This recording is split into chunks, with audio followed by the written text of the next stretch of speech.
It all began 5 years ago when I decided to leave the chaos of city life behind. I had dreamed of a quiet, peaceful existence, and after months of searching, I found the perfect property on the rural outskirts of town. The place was a dream come true. 2 acres of land surrounded by nature, far enough from neighbors to ensure privacy, but close enough to feel connected to a community. The property was technically within the jurisdiction of a homeowners association, HOA, but the previous board had been reasonable, even pleasant. They assured me that my modest hobby farm, complete with a vegetable garden, a few chickens, and eventually, a pair of Roman tufted geese, wouldn't ruffle any feathers. Their unofficial motto was "Live and let live," and for a while, life was perfect. My little slice of heaven started small. I built a few raised beds for heirloom tomatoes and peppers, then added a chicken coop with 6 hens that provided the most delicious fresh eggs. But it wasn't until I introduced Bonnie and Clyde, my pair of Roman tufted geese, that my property truly felt secure. These magnificent birds, with their piercing eyes, powerful wings, and territorial instincts, became my unlikely heroes and, believe it or not, local legends. Bonnie and Clyde weren't your average park waterfowl. These 20-pound geese were descendants of a long line of guard animals, a tradition dating back to ancient Rome, where geese were used to alert against intruders. In fact, a flock of geese once saved Rome itself from a secret night attack. When I shared this historical tidbit with neighbors, they often laughed, until they saw Bonnie and Clyde in action. Last spring, my security cameras captured 2 separate would-be thieves attempting to access my property within the same month. The first intruder dropped his crowbar in panic as he fled with Bonnie hot on his heels, her wings fully extended, making her look twice her normal size. The second intruder made it halfway over my fence before Clyde's warning honk sent him stumbling back to the street, leaving a shoe behind in his haste. The local sheriff, who came to take the report, laughed so hard he had tears in his eyes. "You should loan these birds to the department," he joked, though I could tell he was genuinely impressed. I hadn't planned for Bonnie and Clyde to become security guards. I originally got them as chicks to help maintain the yard. They're excellent weeders and pest controllers. But their protective nature quickly became their defining feature. Even my UPS driver now texts me before arrival, "Are the guard geese secured?" has become his standard message. The neighborhood kids respect the invisible boundary line, standing at the edge of my property, calling out, "Mr. Goose, Mr. Goose," hoping to catch a glimpse of Clyde strutting around in all his feathered glory. But my peaceful existence was about to be disrupted. Last summer, our longtime HOA president, Bill, announced his retirement. Bill had been a reasonable man, serving for 8 years, and his departure left a void that was quickly filled by someone far less agreeable, Margaret. If Karen is the stereotypical HOA tyrant, Margaret was her evil twin. A 60-something woman with platinum blonde hair styled in that unmistakable "speak to the manager" cut, Margaret wore designer outfits wholly impractical for our semi-rural community. Her pristine white pants and 3-inch heels weren't exactly built for gravel driveways and country roads.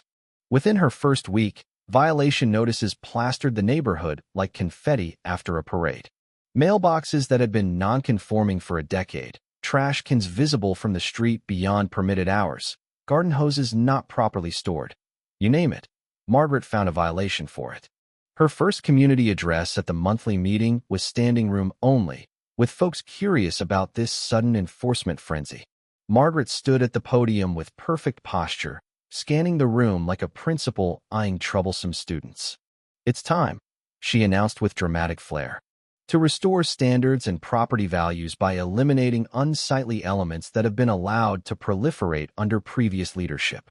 The way she looked directly at me when saying unsightly elements made it crystal clear who was in her crosshairs. Several neighbors subtly glanced my way, some with sympathy, others with that "better you than me" expression. I just smiled and nodded politely, thinking my modest hobby farm had proper approval and documentation. How naive I was. The battle for my feathered friends was about to begin, and Margaret had no idea what she was up against. The official warning arrived exactly 3 days after Margaret's speech, an ominous white envelope with the HOA logo stamped in aggressive red ink. Inside was a formal notice: unauthorized livestock on property. I immediately pulled out the binder where I keep all my important documents. I'm old-fashioned that way, preferring paper to digital when it matters. Flipping to the HOA bylaw section, I confirmed what I already knew. They prohibited farm animals, but specifically mentioned cows, pigs, and horses. Nothing about birds whatsoever. Even better, the original developer's documents, which supersede any HOA amendments, explicitly permitted poultry and waterfowl on properties over 1 acre. Mine was nearly double that size. I highlighted the relevant passages, made photocopies, and called the HOA office to schedule a discussion. Margaret herself answered, her voice dripping with artificial sweetness. When I explained the legal distinction regarding poultry versus livestock, her tone changed instantly. The board has reinterpreted the rules, she snapped. Your geese are disturbing people with their honking. They're a nuisance.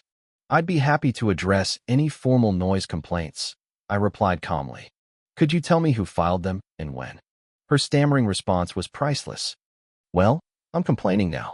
That's not how this works, I explained, trying not to sound condescending. The bylaws require a formal complaint process with documentation of the disturbance, timestamped evidence, and witness statements. Don't lecture me about the bylaws, she said sharply. I wrote the enforcement guidelines. Which would be an amendment, I countered.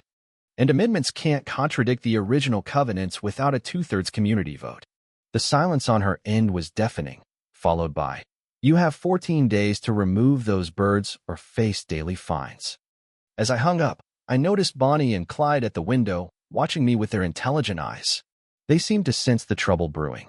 I walked outside and scratched their necks reassuringly. Don't worry, I told them. We've got documentation on our side. Little did I know that for Margaret, documentation and legality were merely inconvenient obstacles in her path to neighborhood domination. What followed was nothing short of psychological warfare.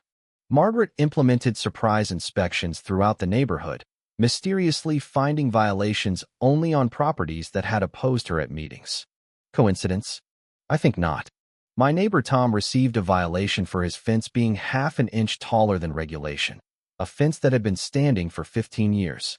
Martha across the street got cited for unauthorized vegetation, native wildflowers she'd been growing for pollinators since before Margaret even moved to our community. I knew my turn was coming. Sure enough, the very next day, I spotted Margaret's luxury SUV creeping past my property, slowing to a crawl. She had a camera with a zoom lens pointed right at my backyard. Amateur surveillance hour had begun. 2 days later, she appeared at my gate with a clipboard in hand, attempting to conduct an official inspection. The moment she tried to unlatch the gate, Bonnie and Clyde sounded their alarm, a synchronized honking that could wake the dead. Margaret jumped back so quickly she nearly toppled into the drainage ditch. Small victory number 1. The certified letter came next, threatening daily $100 fines for continuing violations. Rather than responding by mail, I decided to attend the next board meeting with ammunition of my own. I made copies of the original bylaws for every board member, along with a printed legal opinion from my cousin, who happens to be a real estate attorney. When my turn to speak came, I approached the podium calmly, distributed my packets, and said, I'd like to address the improper enforcement actions that expose the HOA to potential legal liability. The other board members shifted uncomfortably as I explained that selective enforcement of reinterpreted rules was legally indefensible. Margaret's face turned a shade of crimson I didn't think was humanly possible. She attempted to cut me off, but another board member, Jim, a retired contractor, interrupted her. I think we should review these documents before proceeding with any fines, he suggested. The decision has already been made, Margaret insisted. Actually, Jim countered, enforcement actions require board majority approval, not unilateral decisions. The look of pure frustration on Margaret's face as the meeting adjourned without her desired outcome. Small victory number 2, and it tasted sweet. Margaret's heavy-handed approach quickly created 2 distinct factions in our once peaceful community. On one side stood her loyal followers, mostly newer residents who'd bought during the recent property boom and were obsessed with maximizing their investment returns. These folks viewed any deviation from cookie-cutter perfection as a threat to their property values. On the other side were the longtime residents, people who'd built their homes when the area was still considered too far out to be desirable. These neighbors valued reasonable freedom on their land and the semi-rural character that had drawn them here in the first place. The division became evident at every HOA meeting, with heated exchanges over previously non-controversial issues. What started with my geese soon expanded to debates about vegetable gardens visible from the street, the appropriate height of bird feeders, and whether wind chimes constituted a noise violation. What Margaret didn't know was that her crusade was creating unexpected solidarity. After seeing my battle, 3 of my neighbors secretly purchased geese of their own, hiding them in backyard coops. Emily, the kindergarten teacher 2 streets over, started bringing her class to visit my educational farm birds weekly, making any action against them increasingly unpopular.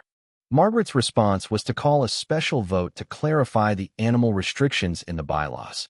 She seemed confident her interpretation would be formalized, effectively forcing me to remove Bonnie and Clyde. The community meeting was scheduled for a Wednesday evening at the clubhouse. I spent the week before quietly visiting neighbors, documents in hand, explaining not just my situation but the precedent it would set for future selective enforcement. Come voting night, the clubhouse was packed to capacity. When the final count was announced, Margaret's proposal fell 5 votes short of the 2/3 majority needed to change the bylaws. Her face froze in a mask of disbelief. Her carefully orchestrated plan had failed publicly. Small victory number 3. As the crowd dispersed, Margaret cornered me near the exit, her voice low but intense. "This isn't over," she hissed. "Your precious geese won't be around forever." It wasn't just a threat against my birds, it was a declaration of war. After the failed vote, Margaret's tactics shifted from public confrontation to something more sinister. My security cameras caught her driving by my property 6 times in one day, slowing each time to take photos. Not exactly subtle surveillance, but concerning nonetheless. That evening, I contacted a security specialist friend who recommended expanding my camera coverage and adding motion-activated lights. By nightfall, my property had 4 additional cameras and solar-powered LED spots strategically positioned to illuminate every approach. I also decided to relocate my geese's favorite feeding spot within clear view of the front access, a move that would prove surprisingly effective. The next morning, while checking the overnight footage, I discovered something truly disturbing: fresh footprints along my fence line. Someone had been on my property after midnight. The camera hadn't captured a clear image of the trespasser's face, but the distinctive designer boots leaving those prints looked suspiciously familiar. Later that day, I encountered Margaret at the community mailboxes. When I mentioned I had discovered evidence of a nighttime trespasser, her reaction was telling. Her hand actually trembled as she sorted through her mail, and she couldn't meet my eyes. "I was just admiring your landscaping," she offered weakly, from the public sidewalk, of course. At midnight, I asked casually, "With a flashlight?" "Interesting hobby." Her face paled. "I don't know what you're implying, but I have better things to do than skulk around your property." "Good to hear," I replied. "By the way, I've upgraded my security system. Full coverage, night vision, motion sensors, the works. Just letting all the neighbors know as a courtesy. Safety first, right?" Small victory number 4. She knew I was watching her watch me. The predator had become the prey. That weekend, something unexpected happened. My elderly neighbor Grace stopped by with a homemade pie. As we chatted, she mentioned that several small garden ornaments had gone missing from her yard: a hand-painted gnome, a copper weather vane, and a decorative stone turtle. "The strange thing," Grace said, lowering her voice, "is that these disappearances happened right after Margaret's inspections of my property.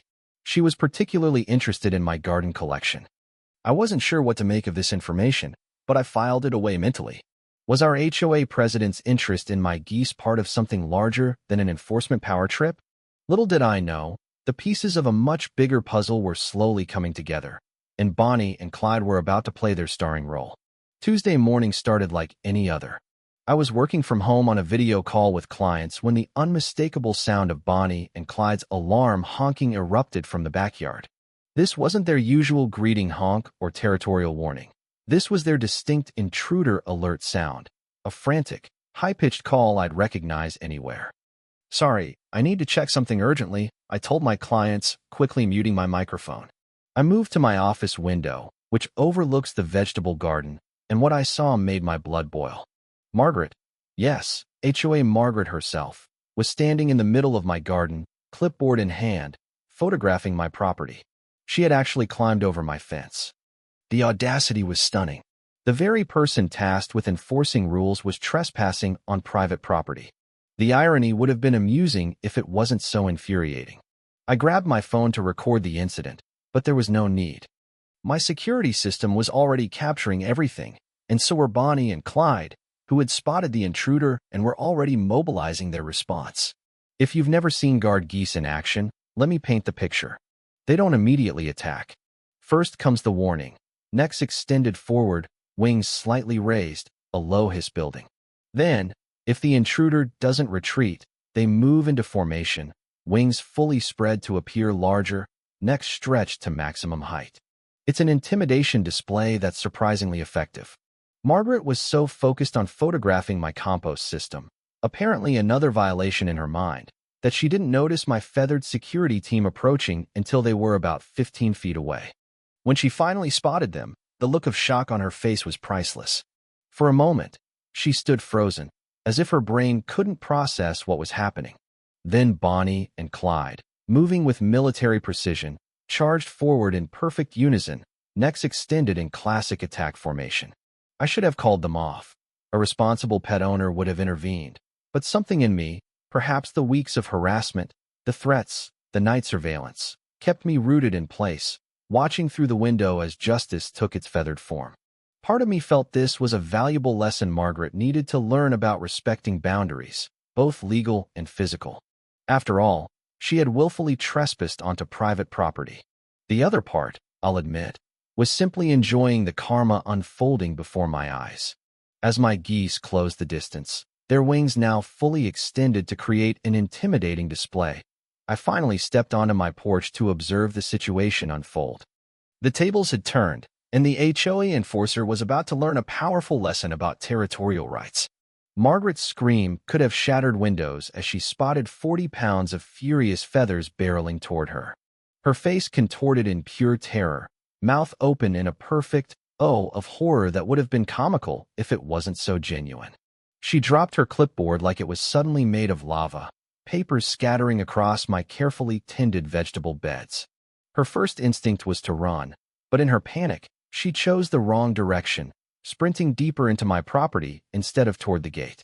Clyde reached her first, delivering a precision nip to the seat of her designer pants. Not hard enough to injure. Geese aren't actually vicious, but enough to elicit another ear-piercing shriek and accelerate her already frantic pace. "Oh my God! Call them off!" she screamed, her composure completely abandoned as she zigzagged across my lawn.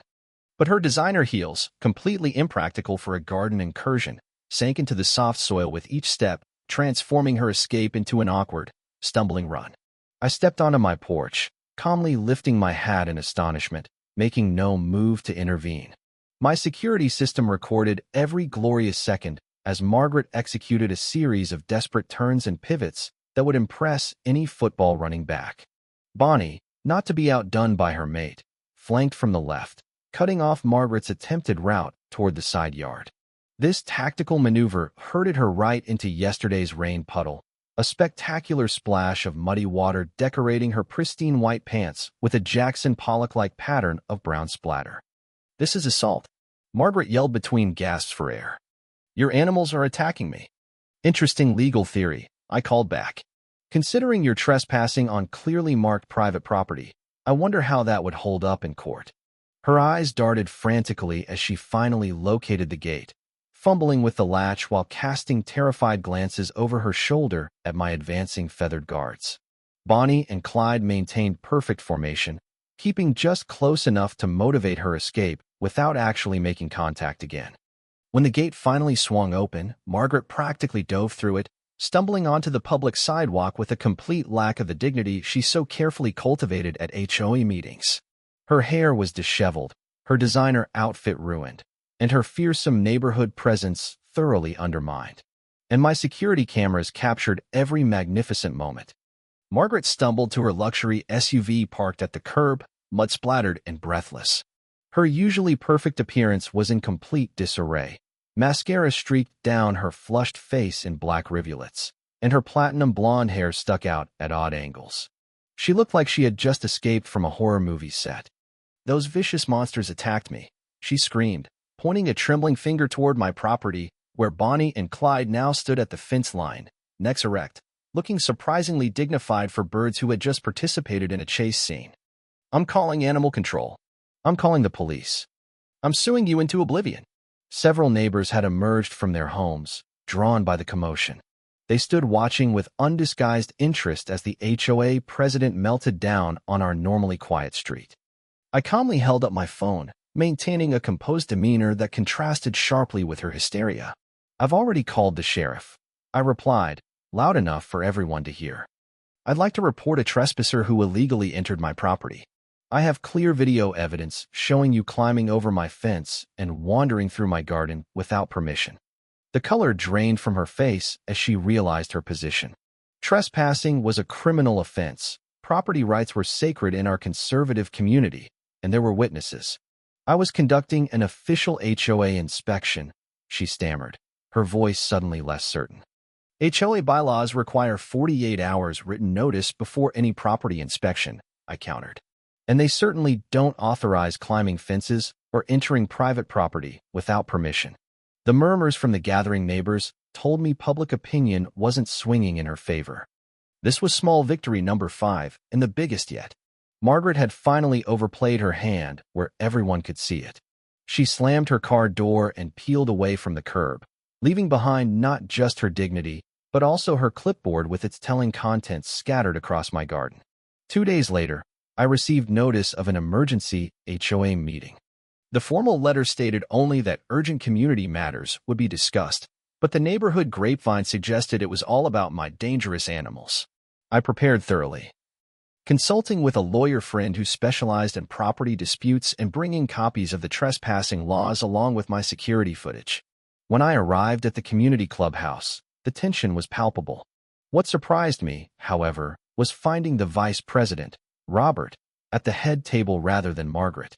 The room fell silent as he cleared his throat and called the meeting to order. "We're addressing a serious matter involving our board president's conduct," he began, his tone grave. The whispers immediately ceased. What unfolded next left everyone stunned. My security footage wasn't the only evidence.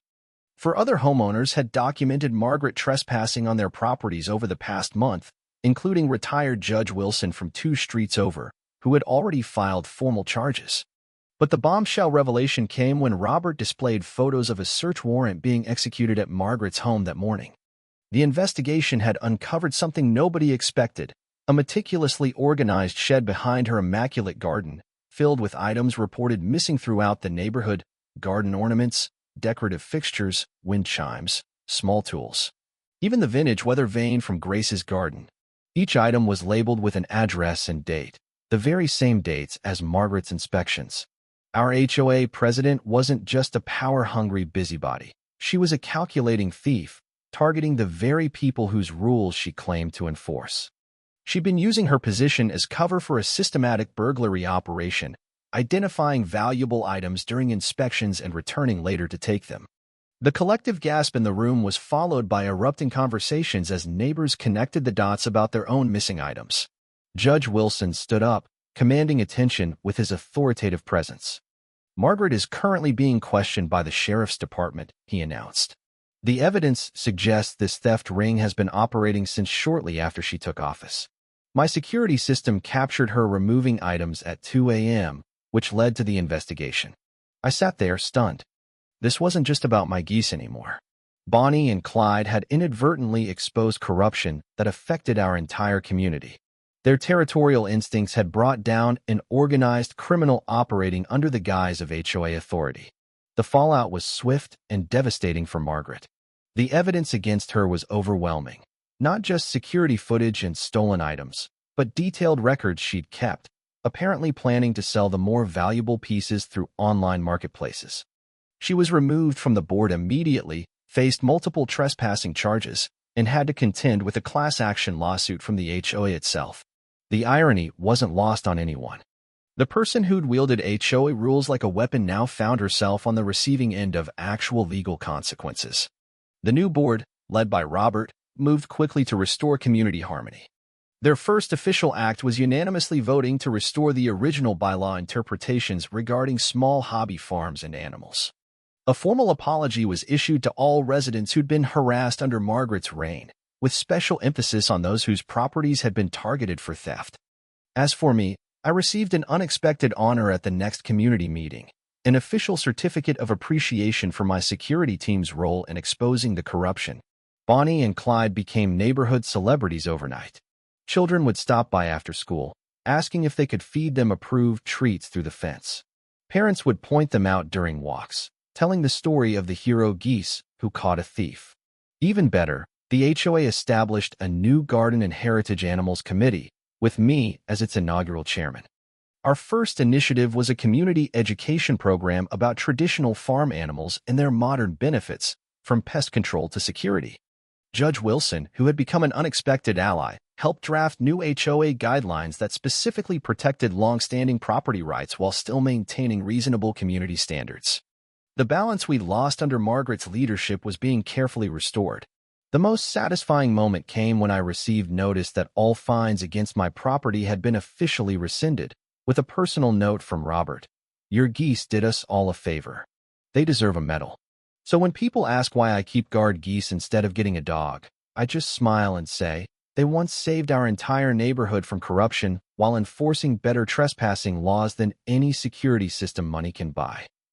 Bonnie and Clyde still patrol my property daily, but now they do it wearing tiny honorary sheriff badges on their harnesses, a gift from the actual sheriff's department, who found the whole situation both legally important and endlessly amusing.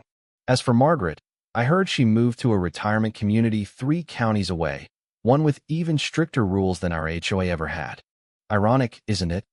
And if you ever find yourself facing an unreasonable HOA, might I suggest investing in a pair of Roman tufted geese? Their surprisingly effective legal assistance might just save the day. Thank you for taking the time to listen to today's story on Store of Good Stories. If this story touched your heart or made you think, don't forget to hit like and share the video to spread this positive message to more people. And if this is your first time here, make sure to subscribe and turn on the notification bell so you won't miss any of the meaningful stories we share every week. Your support is the biggest motivation for Store of Good Stories to keep bringing heartfelt and valuable stories to you. See you in the next video.